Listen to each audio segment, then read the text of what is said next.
So your consciousness, your awareness, your self-reflection has to play a part in how you are a parent rather than your active parenting, which I think there's a difference. And one thing I'm seeing, Tara, parents are so afraid of being parents.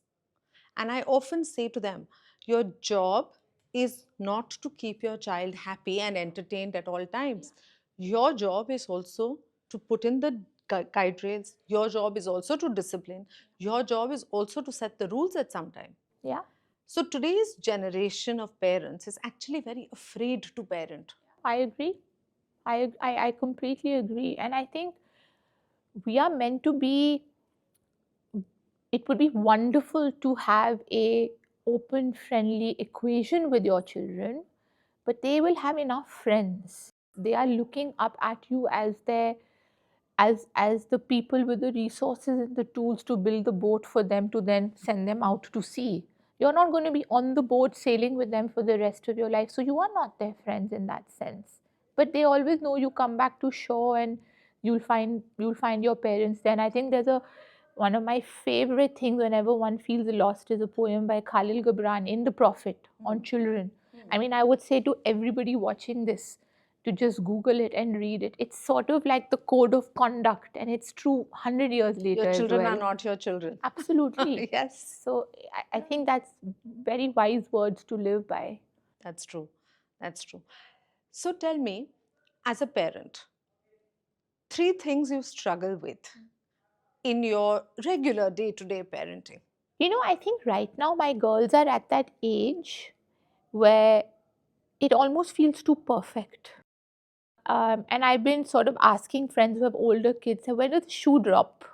Because the little struggles of adjusting in school, or the little struggles of them finding their voice and me learning, therefore, to step back and listen, don't really feel like struggles. They just all feel like learning moments.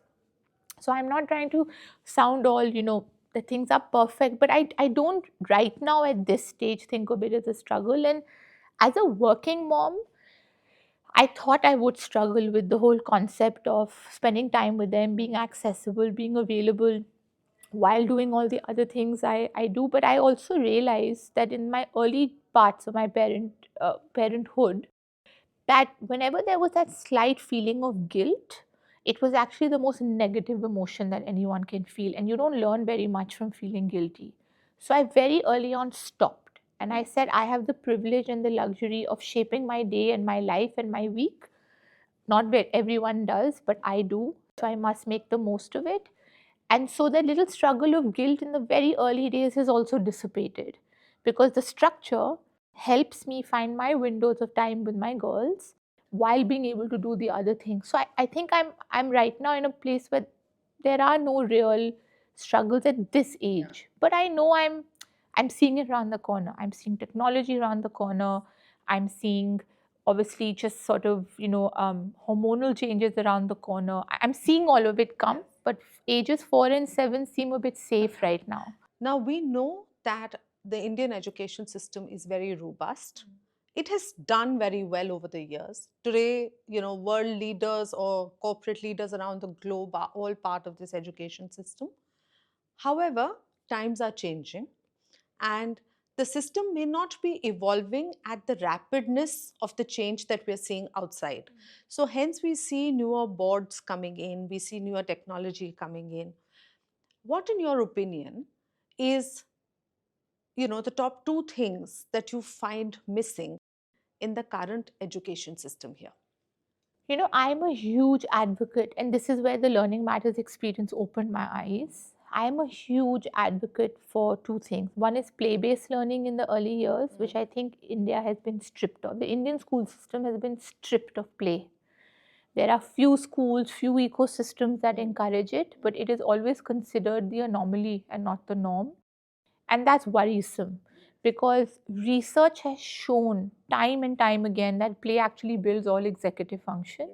And that's the executive function people and children need as they become adults and to live life. So I think that the big gap is play. And two, I think children are sent off to school way too early. I'm a big proponent of keeping your children home till they're at least 7. And by home, I don't mean, in their bedroom and their home locking doors, but in a home like environment. Big schools with thousands of students and big concrete gates and structured start times and 6-hour days is actually not serving the purpose. And by the way, it's not that I've been able to beat the system, I'm also in it. I was able to do some level of my own curation for Veda. But Avya, my younger daughter, started school like many others at 4. It should have been 3, but I pushed back at least till 4. And I did find a school that worked for them in that sense. But in an ideal world, I think these are the two big gaps in our system: is not enough play and too early, too early. That's in the early years. But also, when you are, let's say, leading your organization, kids coming out of schools and universities, I personally feel there is a large gap between academia and industry. And children are just not ready when they finish their academic learning to actually step in to the corporate world. And there needs to be more of skill based learning, and there needs to be more of teaching them core life skills. Absolutely. Yeah. So, what would you say should be the two basic life skills or personality building skills that our education system should really look to build in? Actually, very good question. I wanted to add that on in my first answer, but it's true. I think the older, given how bright children are at the age that they are, textbook and theoretical learning is actually slowly becoming of no use. And we also know that with AI and tech, I mean, you're not going to have to think very much for yourself when it comes to data and fact, and that's what textbooks do.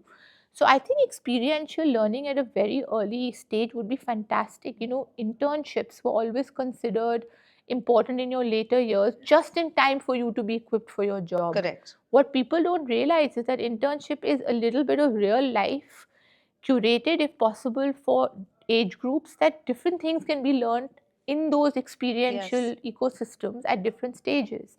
So that's a big gap. I mean, nobody talks about business building or working in a corporate environment till you are 17, 18, and by then your neural pathways are quite set. Set. So one is experiential learning, encouraging children at the age of 10, 11, 12 to be entrepreneurs, to understand what working in an environment looks like. And two, I think financial prudence.